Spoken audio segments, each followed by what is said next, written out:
सातारा जिल्हा पोलीस 2024चा प्रश्न आहे का एका पिशवीत काही गोळ्या आहेत, त्या गोळ्या 12 मुलांना प्रत्येकी सारख्या वाटल्यास 8 गोळ्या उरतात, तर पिशवीत किती गोळ्या असतील?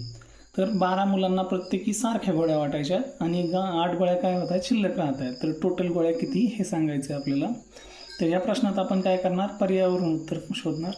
तर ए पर्याय काय दिला आपल्याला, 30 गोळ्या. मग या 30मध्ये शिल्लक राहिलेल्या गोळ्या 8 वजा करायच्या. 30मधून 8 गेले 22. या 22ला 12ने भाग जातोय का, तर नाही जात. मग बी हा पर्याय चेक करणार आपण. बीमध्ये 28 गोळ्या दिल्यात. 28मधून 8 वजा करणार.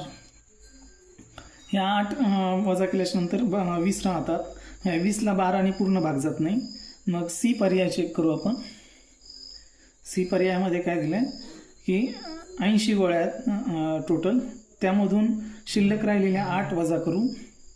मग त्या 8 वजा केल्याच्यानंतर राहतील 72. आणि ह्या 72ला एकूण मुलांच्या संख्येने म्हणजे 12ने भाग देऊ. 12 एक 12, 12 पंचे 60, 12 सख 72. म्हणजेच प्रत्येक मुलाला किती गोळ्या येणार आहेत, 6. प्रत्येक मुलाला 6 गोळ्या येतील आणि शिल्लक राहतील 8.